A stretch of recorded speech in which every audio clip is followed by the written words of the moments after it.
Welcome to Prabhavas kitchen. Friends, இன்றைக்கி நல்லா மெத்துன்னு சாஃப்டான டேஸ்டியான வெங்காய ஊத்தப்பம் செய்ய போகிறோம். இது வழக்கமாக நாம் செய்கிற இட்லி தோசையை விடவும் நல்ல டேஸ்டியாக இருக்கும். இந்த ஊத்தப்பம் செய்கிறதுக்கு புளிச்ச இட்லி தோசை மாவு இருந்தால் போதும். ரொம்ப சுலபமாக செய்யலாம். இப்போ இந்த ஊத்தப்பம் செய்கிறதுக்கு நான் கொஞ்சம் வெங்காயம், முட்டைக்கோசு, குடமிளகாய் இது எல்லாத்தையும் பொடியாக கட் பண்ணி வச்சுருக்கேன். இது மாவோட அளவுக்கு ஏற்ற மாதிரி கூடவோ குறைச்சவோ நம்ம போட்டுக்கலாம். அடுத்தது 2 பச்சை மிளகாய் பொடியாக கட் பண்ணி வச்சுருக்கேன். கொஞ்சம் கருவேப்பிலை, கொத்தமல்லி. இப்போ இந்த மாவில் நம்ம பொடியாக கட் பண்ணி வச்சுருக்கிற வெங்காயம், முட்டைக்கோசு எல்லாத்துலேயும் கொஞ்சம் சேர்த்துக்கலாம். சாதாரணமாக வெறும் மாவை ஊற்றி அதுக்கு மேலே பரவலாக தூவுறதை விடவும் இந்த மாதிரி மாவில் கொஞ்சம் கலந்துட்டு செய்கிறப்ப நல்ல டேஸ்டியாக இருக்கும் ஊத்தப்பம். அடுத்தது இந்த பச்சை மிளகாய் 2 பொடியாக கட் பண்ணி வச்சுருக்கிறது முழுசாகவே சேர்த்துக்கலாம். அடுத்து இப்போ கொஞ்சம் கருவேப்பிலை, கொத்தமல்லி அதுலேயும் கொஞ்சம் போட்டுட்டு இப்போ மாவை நல்லா கலந்து விட்டுக்கலாம்.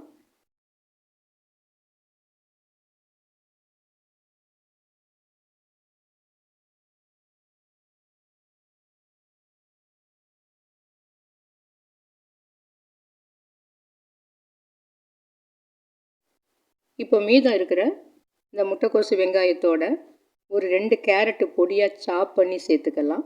இந்த கேரட்டு சேர்க்கறதுனால பார்க்குறதுக்கு ஊத்தப்பம் நல்லா கலர்ஃபுல்லாக இருக்கும்.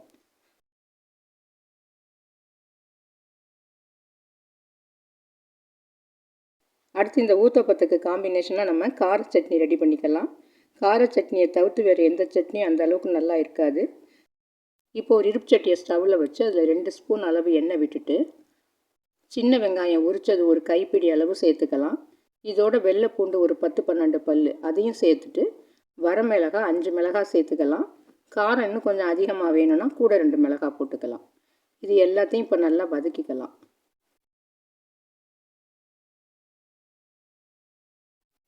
இப்போ இதெல்லாம் ஓரளவு வதங்கினதுக்கப்புறம் இதோட 2 தக்காளி மீடியம் சைஸு கட் பண்ணி சேர்த்துக்கலாம். இப்போ தக்காளியும் சேர்த்துட்டு நல்லா வதக்கிக்கலாம்.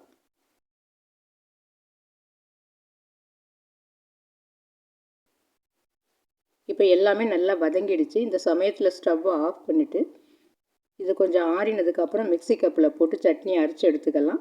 கடுகு, உளுந்தம்பருப்பு போட்டு தாளிச்சுக்கலாம். அடுத்து இப்போ ஊத்தப்பம் ரெடி பண்ணிக்கலாம். தோசைக்கல்லை ஸ்டவ்வில் வச்சு இப்போ அது காஞ்சிட்ருக்கு. இதில் ஒரு 2 கரண்டி அளவு மாவு விட்டுக்கலாம். கொஞ்சம் மொத்தமாக அப்படி பரவலாக தேய்ச்சி விட்டுக்கலாம்.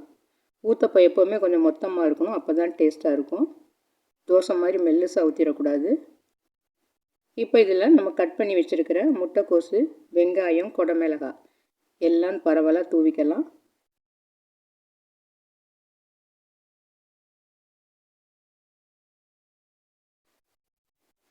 இப்போ கேரட்டும் கொஞ்சம் தூவிட்டு கட் பண்ணின கொத்தமல்லி, கருவேப்பிலையும் போட்டுக்கலாம்.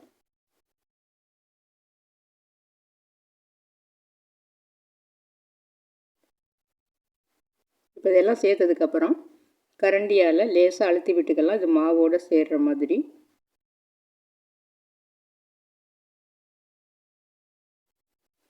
இப்போ 2 ஸ்பூன் நல்லெண்ணெய் விட்டுக்கலாம். இப்போ இது மீடியம் ஃப்ளேம்லேயே நல்லா மொறுன்னு ஒரு சைடு வேகட்டும். நல்லா ஒரு சைடு மொறுன்னு வெந்ததுக்கு அப்புறம் தான் திருப்பி விட்டுக்கணும். நம்ம ஊத்தப்பம் மொத்தமாக ஊற்றிருக்கிறதுனால ஃப்ளேம் ரொம்ப ஹையாக வச்சிடக்கூடாது. மீடியம் ஃப்ளேம்லேயே வேகட்டும். இப்போ ஒரு பக்கம் வெந்துருச்சு, திருப்பி விட்டுக்கலாம். இப்போ இந்த சைடும் ஒரு 2 ஸ்பூன் அளவு எண்ணெய் விட்டுக்கலாம். இப்போ 2 சைடும் நல்லா மொறுன்னு வெந்ததுக்கு அப்புறம் தான் எடுக்கணும்.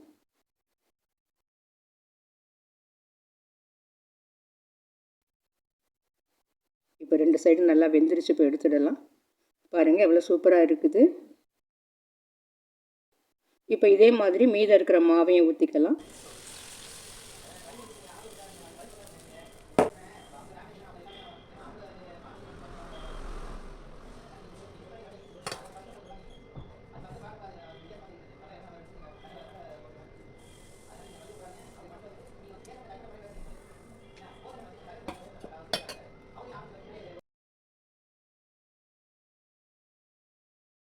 இப்போ எல்லா ஊத்தப்பமும் ஊற்றிட்டோம்.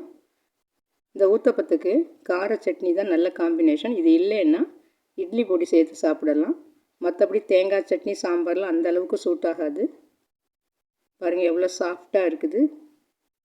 இந்த டிஷ்ஷு பிடிச்சிருந்ததுன்னா லைக் பண்ணுங்கள், ஷேர் பண்ணுங்கள், மறக்காமல் சப்ஸ்கிரைப் பண்ணுங்கள். நன்றி.